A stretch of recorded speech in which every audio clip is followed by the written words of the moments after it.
Yeah, it's a pleasure to be back on Nigeria Superfans Forum once again to discuss all things African football. My name remains Ashaolu Femi.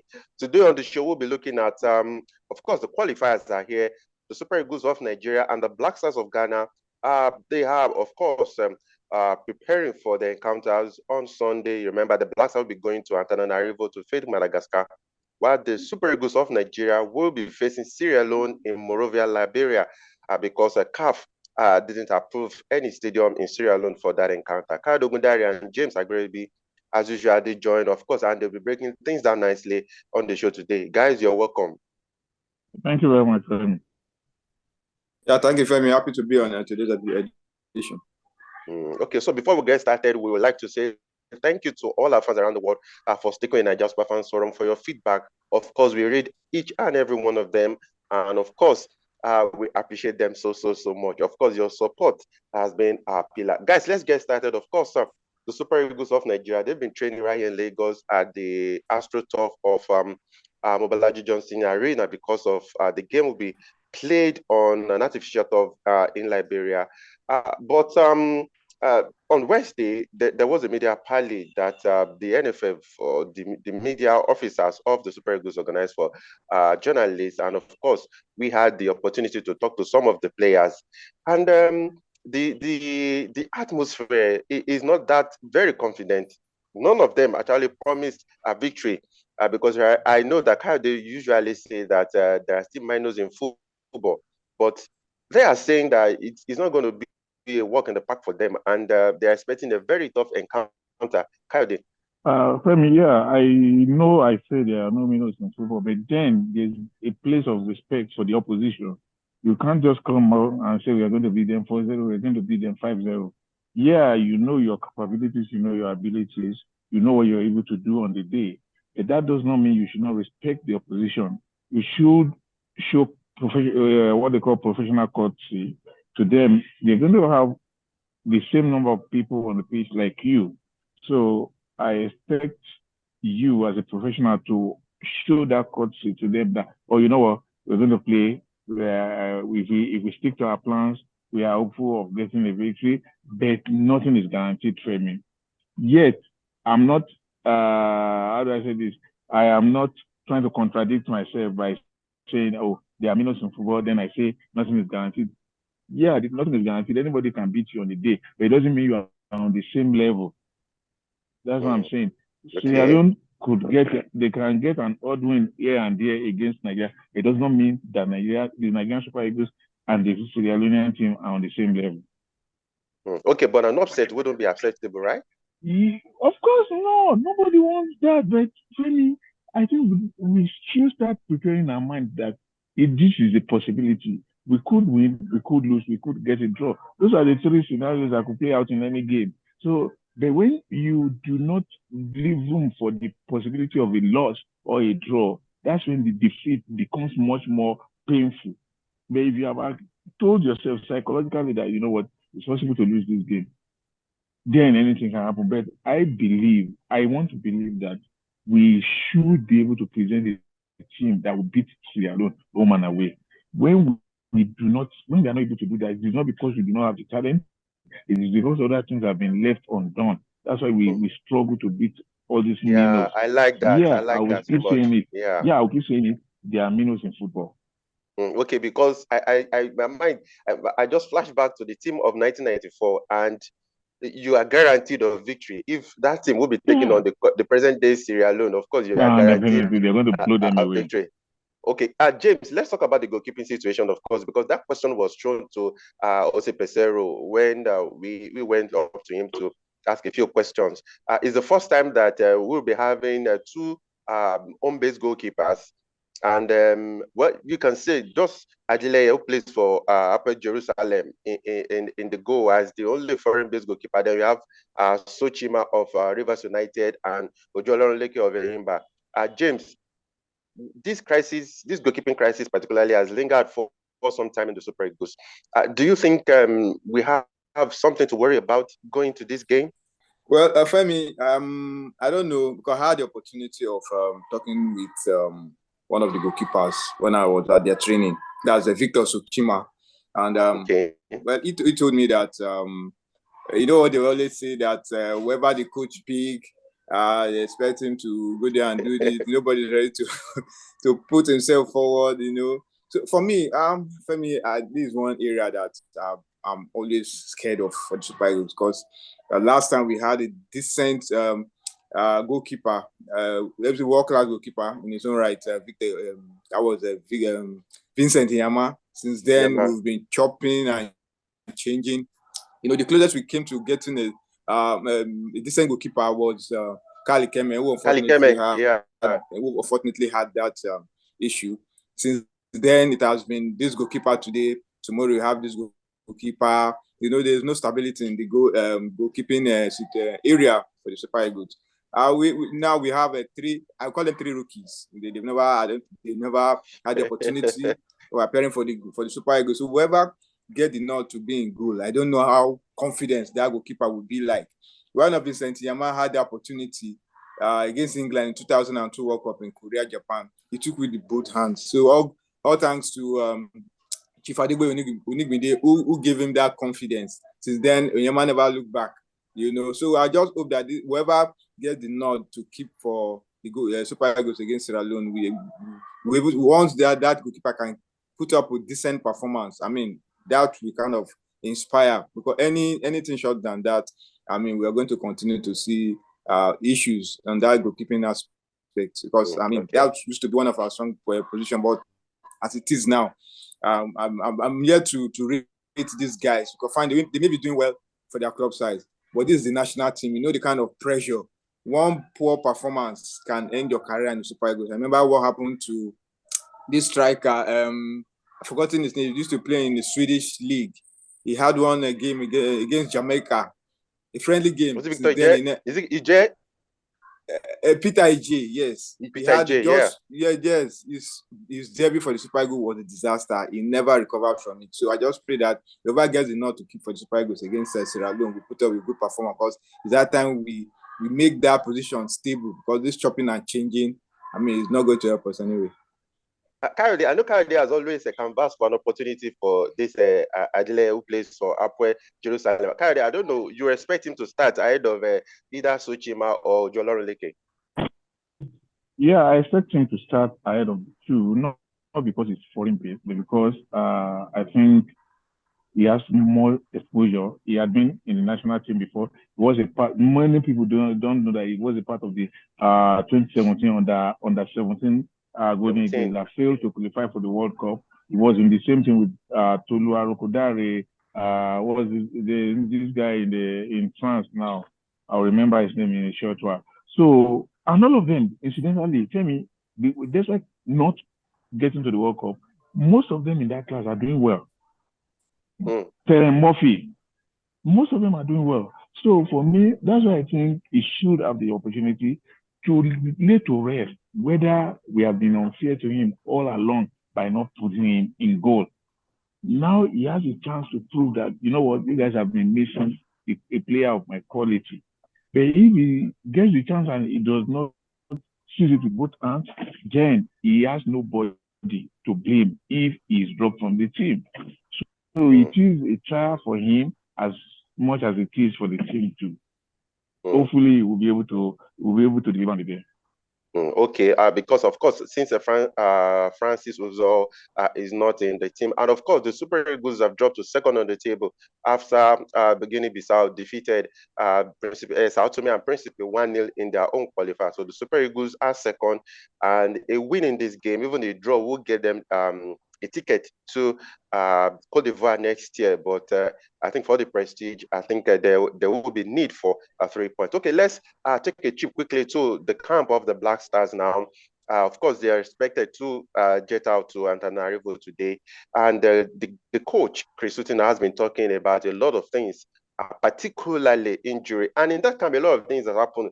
Like I said in the intro, of course, the goalkeeping coach, Richard Kisney, of course, he celebrated his 45th birthday also, of course. Also, Thomas Partey, James's right-hand man, celebrated his 30th birthday with the team.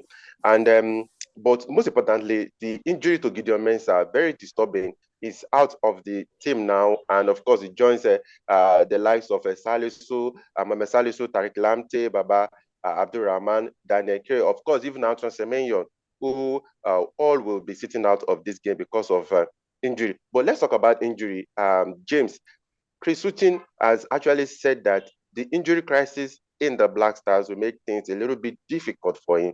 For him to have come out to say, to make that confession, it means maybe some players are even carrying knocks that we do not know on the back of a very gruesome season that they had. And speaking ahead of the game on Sunday, he said, I've always been impressed with the level of commitment and quality we have in training, but he's trying to downplay the situation by saying that he believes he still has enough quality in his arsenal for that game.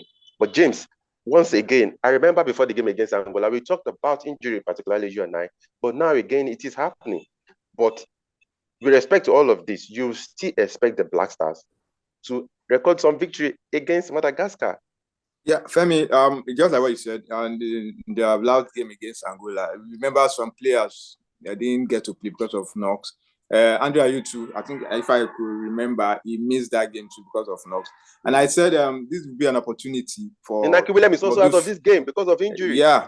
Like I said, it will give some other players the opportunity to show what they could do, what they can bring to the table.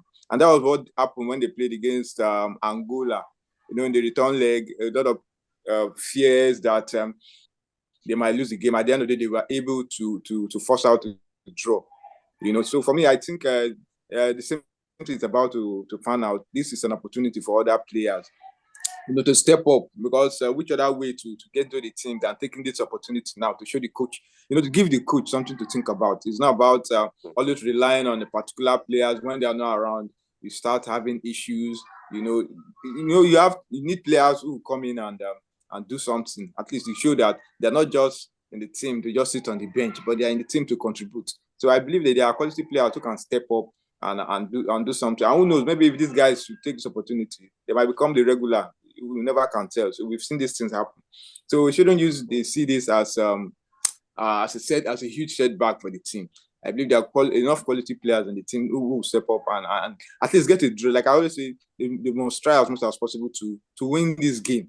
Even though you don't win it, at least don't lose it, so that you'll be in a very good position, to qualify for the AFCON. And if they eventually go ahead to win, and it's good for the confidence as well. Yes, exactly. And the final game, it will be like a formality. You have the opportunity of, parading, even mix the team with home-based players, with the fringe players from Europe. I mean, to have a good idea of how your team is, because this idea of you always focus on a particular set of players, when they are not there, I mean, you begin to complain all around that this might happen because these two players they are not around. So for me, I think I am confident that the Black Stars they have the quality players to at least get a draw in Antananarivo. It's not going to be easy, because Madagascar have shown in recent time that they are not pushovers. They will give any strong team a run for their money.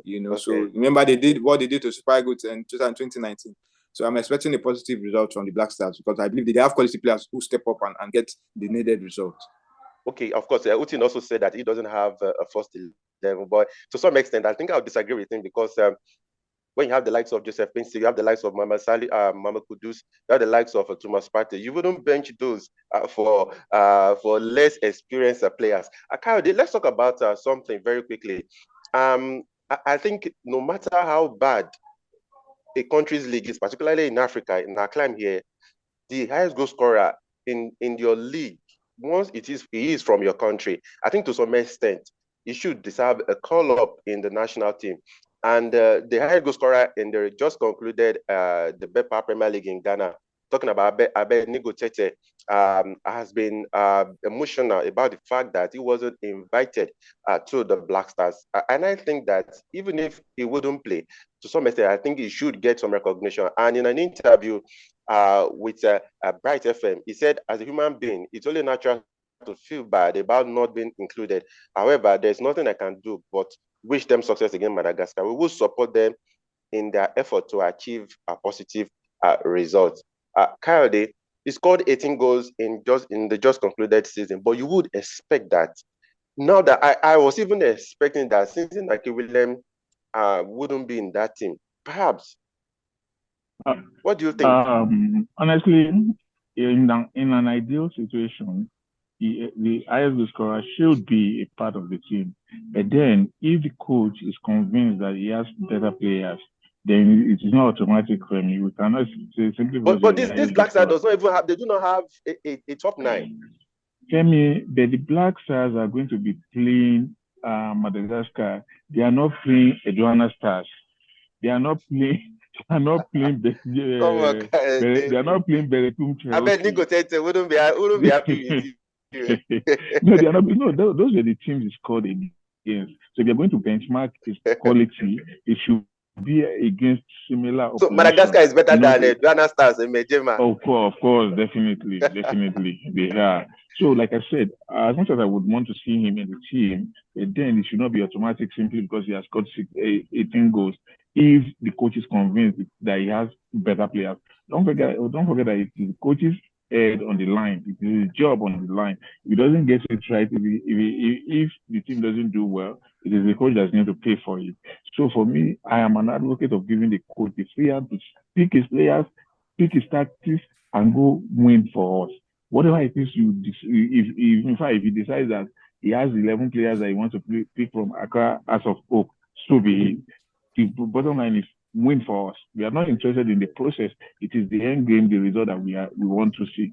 So if he believes that he has better players that can do this, fine. Although, in order to encourage the local players, I do not think it is wrong to give him a chance to come and do a tryout with the players, even if eventually, like you said, he's not going to play. Also, without being the devil's advocate, I will also say that it is possible the guy does not have what the coach is looking for. Let's just trust the process, trust the coach, and see how far he's able to take the team. That's my opinion. Okay, of course, right in Nigeria also, the top scorer in the 2023 MPFL, talking about Emeka Obioma, he scored 16 goals. He wasn't also invited to the Super Eagles, but that is understandable because when you have the likes of Victor Osimhen, the likes of Taiwo Awoniyi, Terry Murphy didn't even get a chance in the squad. Okay, let's still sticking with Chris Hughton now. During the press conference ahead of this game, before the Black Stars trip, he was asked about Hudson Odoi and of course Edin Ketia. But James, I think the Black Stars should at this point, I would suggest that they move past trying to impress these players to come and play for the Black Stars. We've seen the likes of Inaki Williams that, as far as I'm concerned, has not even yielded any fruit. But James, you have continued to play the advocate of Inaki Williams. He hasn't yielded any fruit for the Black Stars. Of course, we had the likes of Tariq Lamptey, Ransford, some of them who changed their nationality to play. But he's saying that the technical team I think the GFA, they are monitoring these players. He said, what I can tell you is that we are monitoring all these players. Actually, what I did say about the consistency is not so important for me to have the same squad every camp. What I did say is that it's important for me to have the balance. James, I think at this point, the Black Stars should look beyond, particularly Edin Ketia. I do not think he's shown enough desire to play for the Black Stars. For me, I don't think I'll agree with you. Edin Ketia, fine, a good striker, but I want to believe there are even better players in the Ghanaian Premier League compared to Edin Ketia. The only difference is Ketia plays. Yeah, I'm telling you. The only difference is that Ketia play. It's just because Ketia plays for Arsenal. That's just it. You can't tell better me. Players. Yes, he's a fine player, although it is a fine player. I think the GM should go beyond this idea of you're trying to beg to cajole players to come and play for the Black Stars. Even during the World Cup, he didn't even show any desire to be in the team, which means maybe he's still not in the ambition of playing for the Three Lions. Nigeria just lost very easy to England. Yes. So for me, I think the whole idea is to just meet the player and propose. That okay, let it be an open this, but let the player show that commitment. Let the player show that desire to play. You also the way Inaki Williams, Tariq Lamptey, they came down to Ghana. They showed interest, even though we felt back then that maybe because of the World Cup, but at least they've gone ahead to even feature for the Black Stars in the AFCON qualifier. So these players need to show that desire. They need to show the interest. They need to follow the team. They need to let everybody know that they want to play, not the GFE. We are not talking of a Leone Messi or Cristiano Ronaldo kind of player. We're just talking of decent players. They're just decent players. They're not the kind of player that you send entourage of FA officials to go and beg or start calling them. You should let them have that desire that they want to play. Not like I said, they are not the Messi or Ronaldo or Mbappe kind of players. They're just good players. So I don't think they are worth that stress. That you are just trying to convince them, to beg them to come and play. I mean, on a normal day, even these guys, we're talking about the Black Stars of food. These guys, they cannot even make the bench of the likes of Tony Yeboah, the likes of Tony Bafu, Abedi Pele, Neil Lampi. They won't make the bench. They will not even consider them. They won't consider players playing in the league before they even think of these guys. Okay. Because the way things have just changed down. Start running after all these foreign-born players, trying to beg them to come and play. They are good players, no doubt. But I feel if they really want to play, they should show that desire that they want to play, not the GFC sending people to go and beg them to come and play for the Black Stars. Kyle, very quickly, let's look at the golden years of football in Ghana. When you look at the likes of Abedi Pele and the Yeboah and the likes, there was no. I'm not sure there was any foreigner that was back to play for the Black Stars. Of course, Alfonso Davies, who plays for Bayern Munich. Of course, he was born in Ghana to Liberian parents when they were in a refugee camp. But he's also saying that why he didn't play for Ghana was because they never reached out to him. And at the point they reached out to him, it was already late. And the mom said, no, you're not going to play for Ghana because there was opportunity to actually reach out to you to play for the country. Now he's playing for Canada. Coyote, I think Africans need to do away with the attitude of begging some of these players to come and play for us very quickly. What do you think? I think where you do not have a proper plan, you try to clutch at straws. That's what you do when you do not have a plan in place. If you do, I am of the opinion that we especially do not need to beg anybody. There's a crop of players that we have between 2013 and 2020 and 2021 that we should have been able to harness and get a decent team out of. What has happened to the under-17s, under-20s, and what have you? Because we lack a proper plan. That's why we keep running up and down. When you want to go and beg players, who are these players? I told you something, Femi, a long time ago. I hope you remember. I said none of these players will voluntarily come to play for your country. If they know that they have a decent chance of playing for all these other countries. If you say know that they do not have a chance of getting into those teams, they now look at you as the distant second option. None of them will voluntarily come. They will look at you as a distant second option because you lack a proper plan. So I don't blame them. I blame a lack of planning for whatever is happening. Okay, all right. Of course, talking about the FA Cup final in Ghana, which will be taking place on Sunday between Dream FC and King Faisal. The GFA has decided to throw the gates open to women and children, and they've told the men, go and look for your gate money. Men, what have we done? I do not even know. Most times we don't go to the stadium to watch these matches, but they said women and children, it's free for you. But men, please go and look for your gate fee. And of course, talking about Medema, who won the league, there is no time for us to actually talk about this. But the coach has said that he can beat Alali.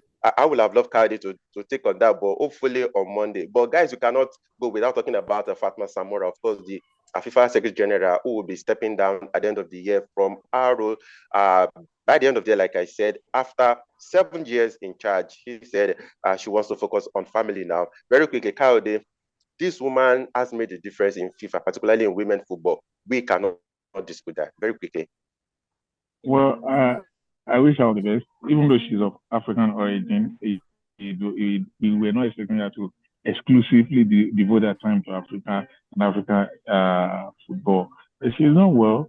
especially for a woman. She has broken the ceiling. It shows now that nothing is going to stop any woman from attaining high office.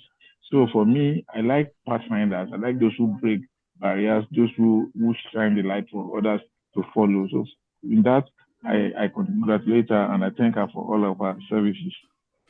Of course, she shattered the glass ceiling, becoming the first ever female FIFA General Secretary.